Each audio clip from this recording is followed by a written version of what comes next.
Ok, gravando. Gente, vamos dar continuidade no conteúdo que iniciou lá da página 300, onde nós estamos falando sobre as características físicas, né, relevo, hidrografia, clima da região norte do Brasil, tá bem? E nós havíamos parado, eu estava falando um pouco aqui sobre essas palafitas, que são residências que são construídas à margem dos rios, tá bem? E que essas comunidades ribeirinhas, elas têm como fonte de subsistência o próprio rio, tanto para o consumo de água, como para a produção de alimento. Eu comentei com vocês com relação à pesca, né, isso uma vez que ele tem um rio ali como fonte principal. Mas vale a gente destacar uma coisa. Essa margem que fica, essa margem do rio, por exemplo, no período que o rio está bastante volumoso, né, essa área aqui, ó, mais ou menos o laser, deixa eu pegar o laser aqui, onde o laser está passando, em determinada época do ano, essa área aqui ela fica inundada. E quando o rio dá uma baixada, aí essa área ela volta a ser o quê? Volta a não ficar alagada. O que é que ocorre? Na medida que ela foi alagada, de certa forma, ela foi fertilizada, né, pelos nutrientes que o rio foi trazendo e tal. Então, essa área aí ela fica muito propícia para a produção de alimento, por exemplo, para a agricultura. Também, então, a agricultura ela é muito praticada aí na região norte por essas comunidades ribeirinhas, principalmente nessa faixa que fica à margem dos rios. Sim? Esse rio ele é muito poluído? Não, não. Esse aí não. Agora é o seguinte, ele não é tão poluído porque a quantidade de água ela é muito gigante. Tá bem? Porque a gente deve observar, porque, por exemplo, o esgoto que essas residências produzem, pode ter certeza que ela vai toda para o rio.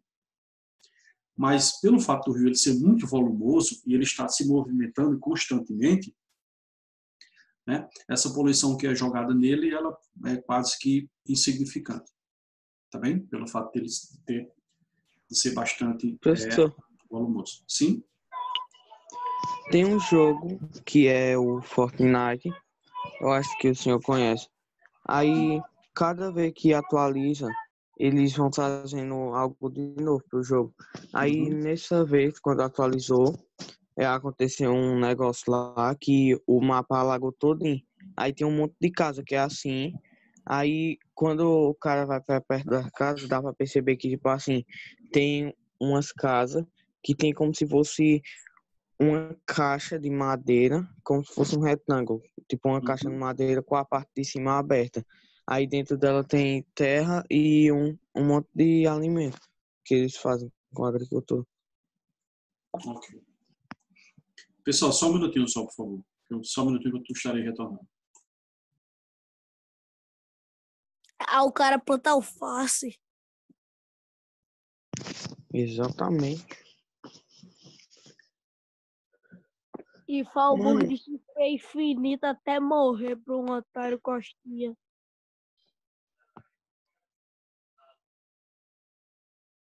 Mano, eu vou quebrar o meu computador. Ok. Eu vou reiniciar essa peça. Pessoal, retornando aqui, eu vou formatar. deixa eu voltar lá para onde nós estávamos, que era essa tela aqui, deixa eu ampliar aqui. Ok, então vamos lá. Seguindo adiante. Então, veja só. Com relação à floresta amazônica, o que é que a gente percebe?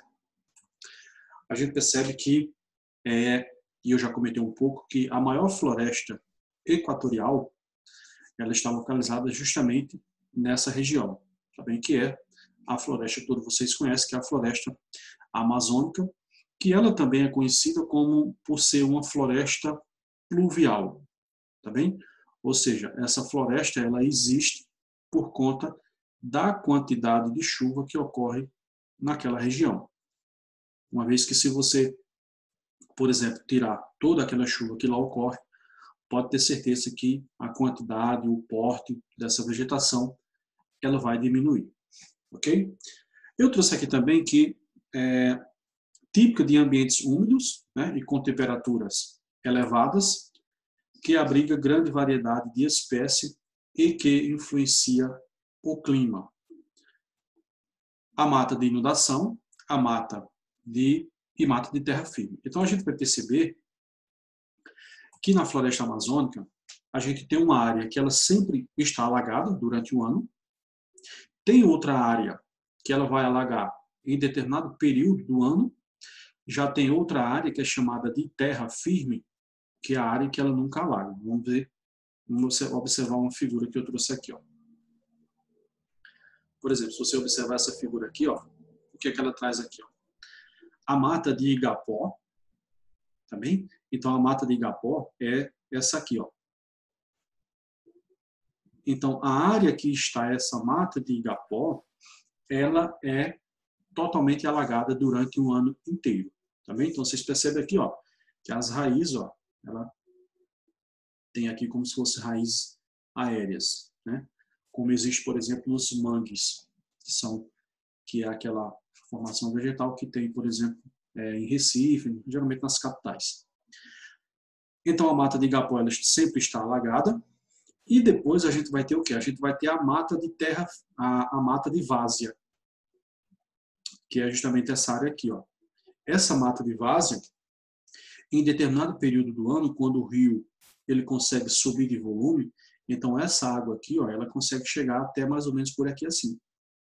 Então a mata de várzea, ela alaga em um determinado período do ano. Agora, a mata de terra firme, que é essa daqui, ó, é a formação vegetal que ela nunca é alagada. Tá bem? Por quê? Porque ela está a uma altitude que, quando comparada com as demais, ela está o quê? Ela está em uma altitude mais elevada. Então, por esse motivo, a água não consegue chegar até essa área aí. E esse outro nome aqui, ó, floresta semiúmida, já é a formação vegetal ali de transição entre a floresta amazônica e entre o cerrado brasileiro. Aí a gente vai ter essa formação semiúmida aqui, que é a formação vegetal de transição. Por exemplo, eu trouxe aqui, ó, a mata de... Aqui, ó. Matas de inundação. Deixa eu só... Vou aumentar aqui. Ok. Então, aqui, as matas de inundação aqui, ó, que são a mata de Igapó, como eu falei, ela totalmente alagada durante o ano inteiro. A gente vai ter a mata de várzea, que ela vai alagar em determinado período do ano. Aí depois a gente vai ter o quê? A mata de terra firme, que é essa daqui, que é a formação vegetal, que ela não é alagada em nenhum momento, pelo fato de estar em uma altitude mais elevada. Tá bem? Gente, alguma dúvida aqui?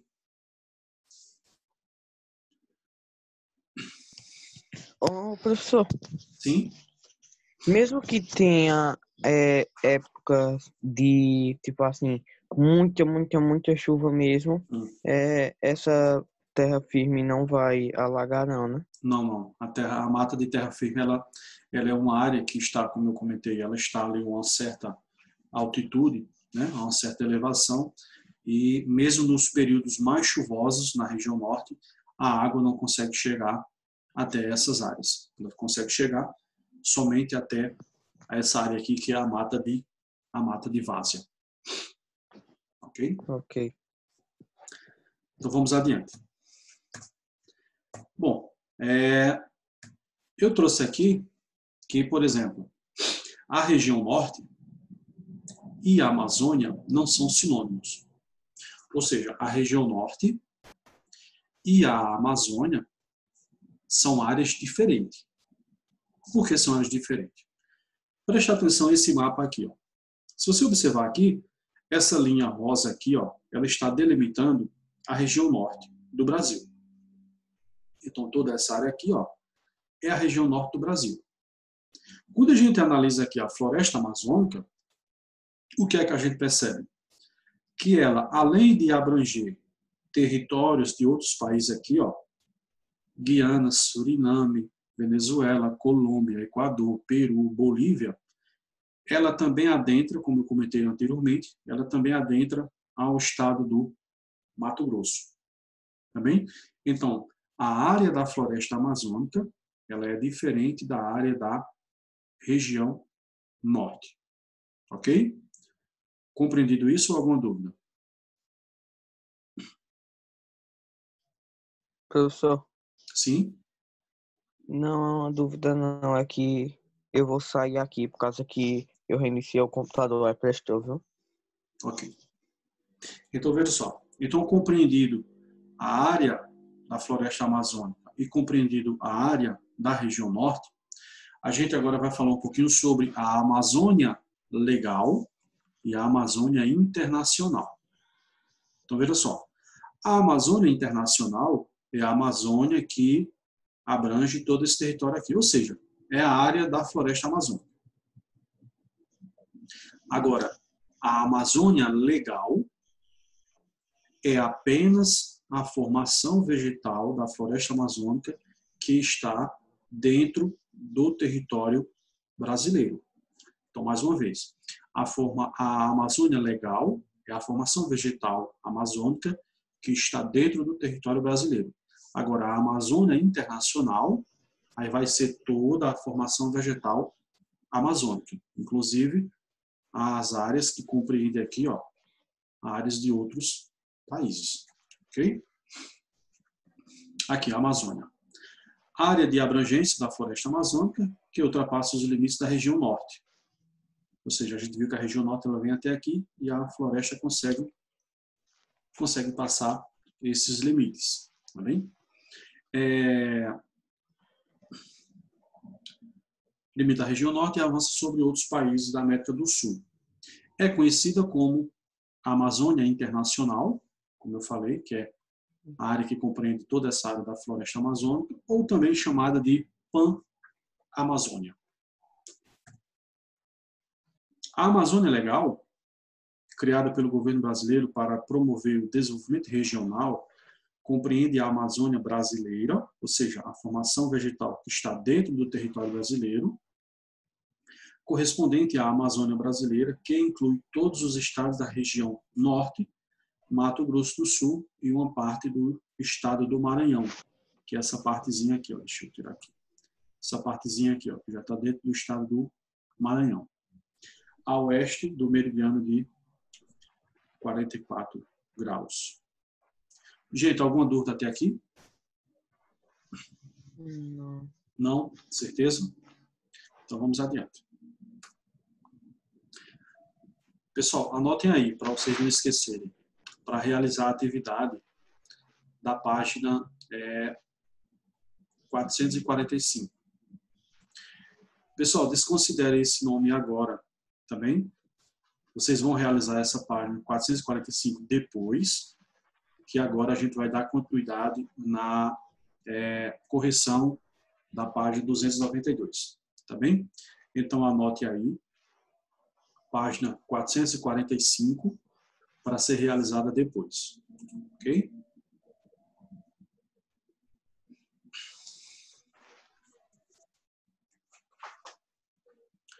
Pessoal, aguarde só um minutinho que eu vou enviar lá no grupo de vocês o formulário da semana para que vocês, quando concluir a atividade 445, vocês enviarem lá nesse formulário.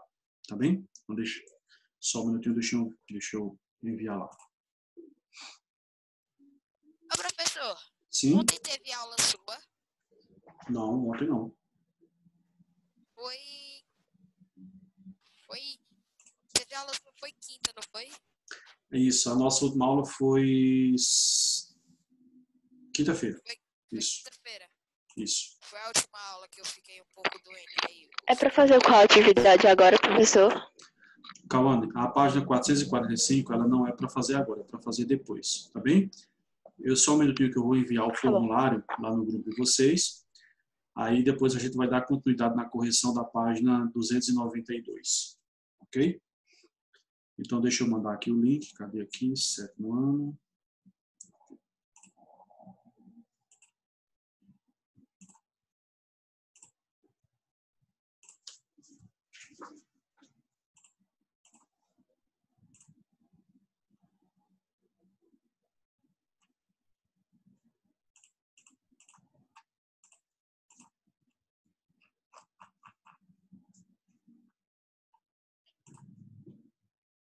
Pessoal, só um minutinho também.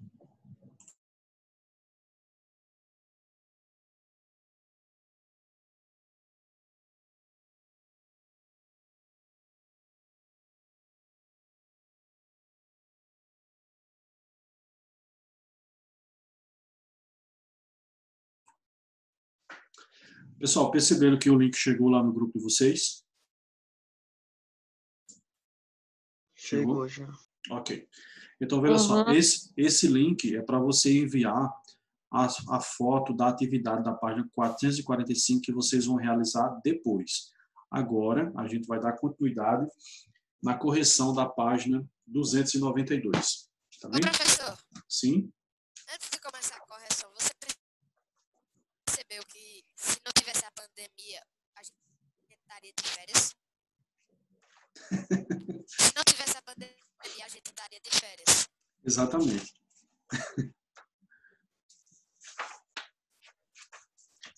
Só voltava em agosto. Só voltaria em agosto. Mas, vamos lá. Deixa eu ver aqui.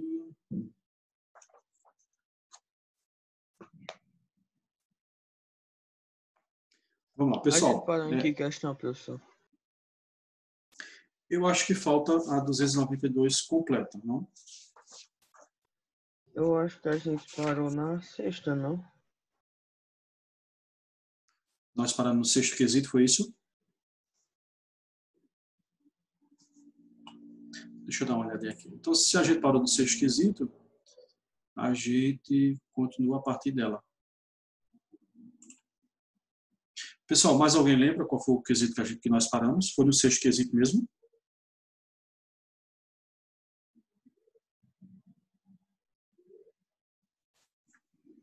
Ok, vamos lá. Então, acho que o pessoal não lembra. Então, já Carlos está dizendo que nós paramos no sexto quesito, né? Então, vamos continuar a correção a partir do sexto quesito. Pessoal, veja só. Como é, professor? O caderno aqui que eu fiz pelo caderno. Ok. A gente corrigiu a 292? Carlos disse que nós paramos no sexto quesito. Alguém lembra aí como foi que nós paramos?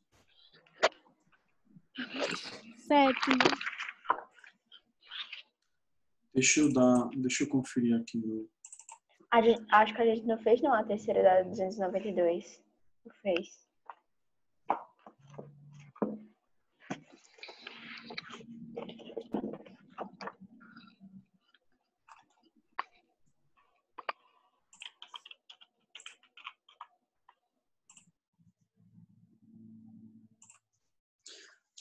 Vamos lá. Pessoal, me confirme aí.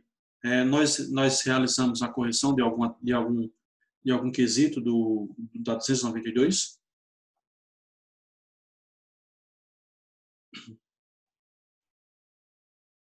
Alguém lembra? Eu acho que a gente corrigiu o primeiro, o segundo, o terceiro, o quarto, o quinto. Acho que a gente parou no sétimo. Eu também acho que a gente parou no sétimo. Foi no sétimo. Acho que parou no sétimo. Então quer dizer que o sexto quesito nós corrigimos também, não é isso? Ok, então vamos partir do sétimo. Vamos partir do sétimo. Veja só. Deixa eu ver qual é. O sétimo diz o seguinte: leia o texto a seguir e identifique as justificativas apontadas pelo autor para a priorização do transporte rodoviário brasileiro. Quem conseguiu responder essa?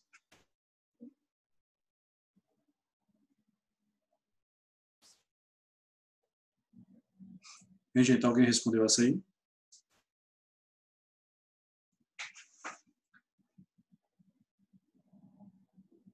Não, gente, ninguém respondeu? Veja só, preste atenção. Preste atenção no texto.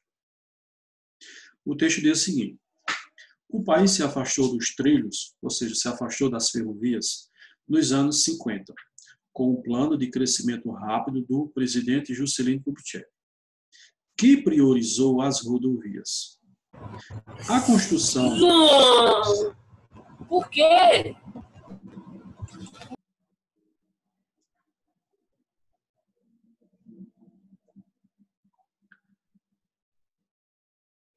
Vamos lá, continuando.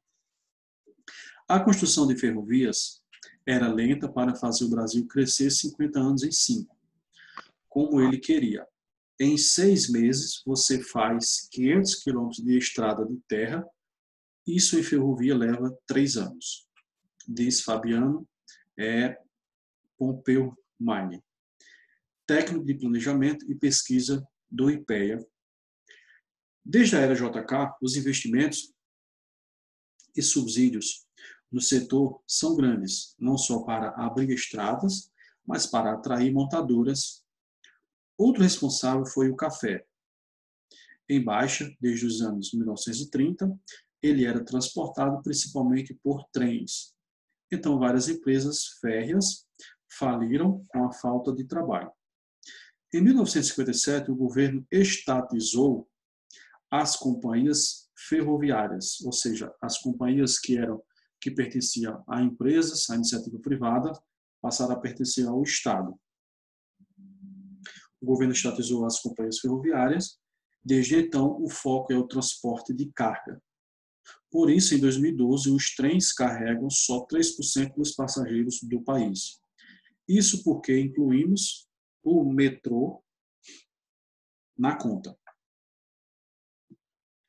E aí, gente, a partir do texto, quais foram, lendo aqui a questão, leia o texto a seguir, identifique as justificativas apontadas pelo autor para a priorização do transporte rodoviário no Brasil. Nós vimos, durante nossas aulas anteriores, que o sistema de transporte que predomina no Brasil é o sistema rodoviário. Mas nós vimos também que lá no finalzinho do século XIX... Professor, tá aí que letra? No 7º quesito. Beleza. Nós vimos que as rodovias, elas foram priorizadas principalmente a partir da década de 50, mas nós vimos que décadas anteriores, principalmente no auge do café, o sistema que predominava era o sistema ferroviário. Também? Então, veja só. O que é que levou o sistema rodoviário a ser priorizado? Que o governo de Juscelino Kubitschek, ele tinha a ideia de um crescimento muito rápido, de um crescimento muito acelerado. E para você construir ferrovias, leva muito mais tempo do que rodovias. Outro fator também é que o governo ele queria atrair empresas transnacionais, ou seja, empresas de fora, principalmente empresas de automobilística. Então, por esses dois motivos, o governo ele priorizou o sistema rodoviário e ele passou a investir apenas em rodovias. Tá bem? Pessoal, alguma dúvida?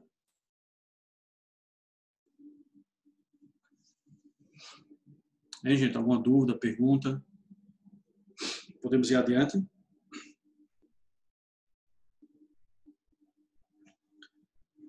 Podemos, gente, ir adiante? Ok, vamos lá.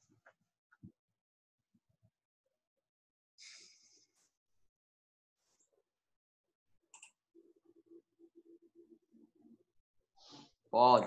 Ô, professor, você Sim. já tinha mandado o drive desse daí, né? Dessas atividades? Sim, semana passada. Ah, lembrei que eu tinha mandado também no drive. O que eu mandei hoje, há pouco, lá no grupo, é para enviar a página 445 quando ela for realizada. Tá bem? Isso é o para casa de hoje. Isso. Pessoal, veja só. A gente vai pular esse 8º. Tá bem? A gente vai pular esse 8º. Vamos dar importância aos quesitos mais relevantes. Tendo em vista que o nosso tempo ele já está bem curto. Veja só. O 9º quesito, ele diz o seguinte. Leia o trecho da reportagem abaixo e, em seguida, responda às questões. A reportagem ela diz o seguinte: a alta dos custos dos transportes obrigou a indústria, o varejo e o agronegócio a investir em alternativas de distribuição dos produtos fora das rodovias. Ao mesmo tempo, as transportadoras buscam ganhos de eficiência para reduzir as tarifas. Nos próximos anos, o uso de múltiplos modais, ou seja, múltiplos sistemas de transporte, continuará a crescer. O que, deixa eu só coisar aqui, continuará a crescer, o que exigirá do governo um melhor planejamento da logística e uma parceria mais estreita com o setor privado. Então, veja só, a gente sabe que o sistema de transporte que predomina no Brasil é o sistema rodoviário, também, mas a gente comentou nas aulas anteriores que o ideal é o quê? O ideal é que não só o Brasil, mas qualquer território, ele tenha o quê? Ele tenha uma diversidade no seu sistema de transporte. Ou seja, ele tanto adote rodovias, ferrovias, hidrovias. Por exemplo, se você analisar hoje o território dos Estados Unidos e o território da Europa, por exemplo, você vai perceber que o sistema que predomina lá é o sistema ferroviário. Também existe o sistema rodoviário, sim, mas você vai perceber que o que predomina é o sistema, o sistema ferroviário, que tem um custo de manutenção muito menor do que quando comparado com as rodovias. Tá bem? A letra A diz o seguinte: de acordo com o que foi discutido anteriormente, por que os custos de transporte de cargas são elevados no Brasil?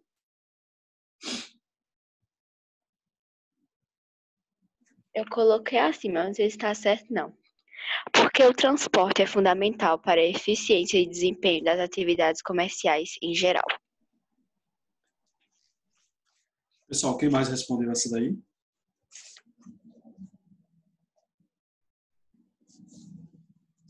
Vamos lá, gente. Quem mais respondeu? Só a Cauane.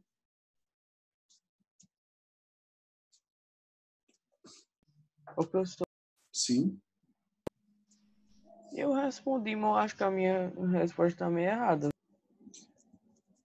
Tá bem. Diga ela aí, a gente ver. Se estiver errado, a gente... Porque é assim, ó. Porque no Brasil é A ou a B? Letra A.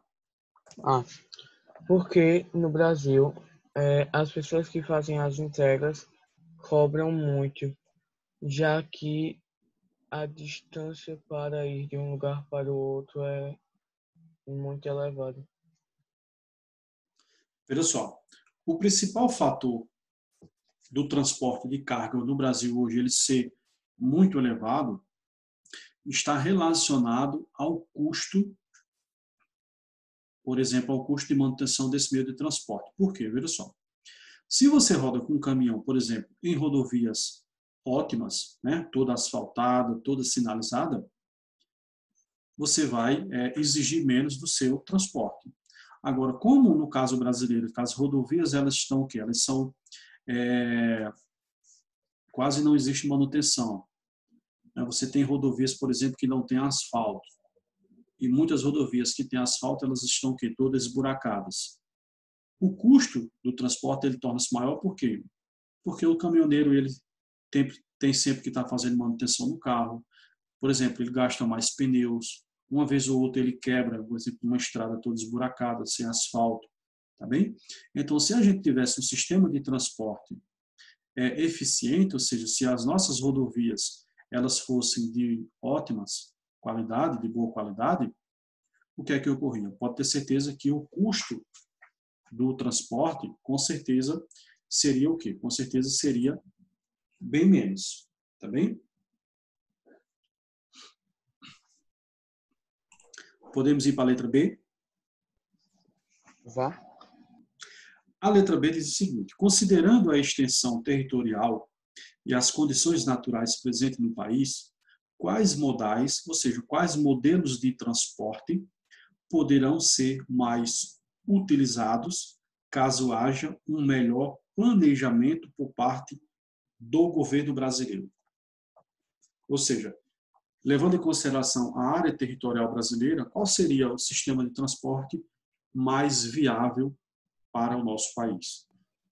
Ferroviário? Carlos falou ferroviário, os colegas? Tipo assim, o meu transporte que seria mais como é o que a gente está usando ou o que a gente poderia usar? O que a gente poderia utilizar. Apoio é ferroviário, né? Eu acho. Ok. Uber conta. Como?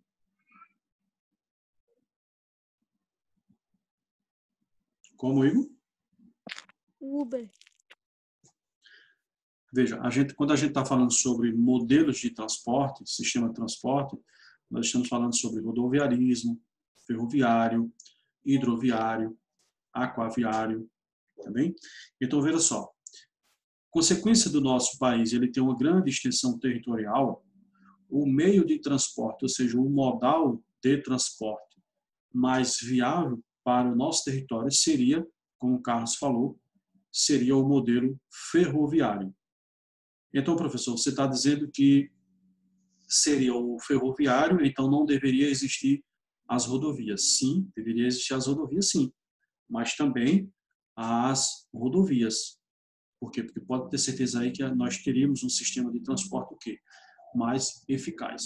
Imagine, por exemplo, se você precisa transportar uma carga do Nordeste para o Sudeste.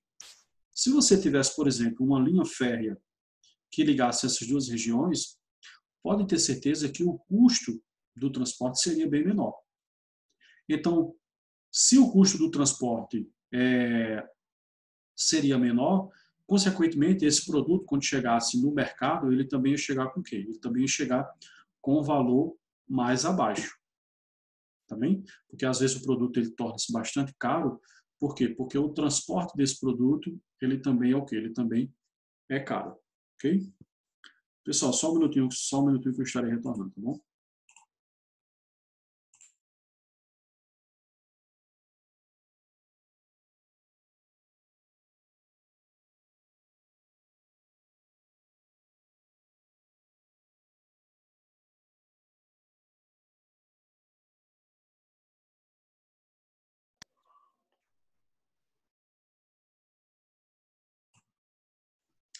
Ok. Então, deixa eu ver aqui qual é o próximo quesito. Professor, o senhor Sim. deveria ser o professor do só um minutinho, né? Porque é instante que o senhor fala isso. É porque amanheceu bastante frio aqui e de manhã eu acordei e saí ali fora. Aí quando eu saio, quando eu pego essa friagem, meu nariz fica me incomodando. Apoia 2, professor. Tem uma alergia a ar-condicionado e ventilador. Ixi. Tem alergia. Eu estava tomando um remédio, aí eu passei até uns dias melhor, sem ele me incomodar. Mas hoje, não sei o que foi que deu nele, que ele resolveu me incomodar. Aquecimento global, galera. E eu já tomei o remédio já e ele ainda Ei. não passou. Pessoal, deixa eu ver aqui o tempo. Veja só. Vocês estão percebendo aí que o tempo já está encerrando. Então, mais uma vez, ficou como lição para vocês fazerem em casa, obviamente, a página 445. Quando vocês realizarem essa atividade, vocês vão enviar lá no formulário que eu mandei lá no grupo de vocês, ok? Então, quando for na nossa próxima aula, a gente faz um resumo do conteúdo que foi explicado hoje e faremos a correção da página 445, ok? Pessoal, coloque os nomes de vocês lá no bate-papo, por favor, para Professor, encerrar. Sim? você viu que eu consegui ativar a webcam? Isso é a do computador. É porque, tipo assim, se o cara clica na tecla Function, que é FN, e no notebook que eu tenho, se o cara clica na tecla Function e F11, aí ele bloqueia a webcam do computador. Aí eu tava vendo porque tava, tipo assim, não tava dando para ativar de uma hora para outra. Aí eu pesquisei e descobri que tinha uma tecla que fazia isso. Aí eu fui clicando. Função F1, Carlos, F2. só um minutinho, por favor. Gente, quem falta colocar o nome, coloca lá, por favor, que o tempo está se encerrando, tá bem? Para que dê tempo todo mundo colocar.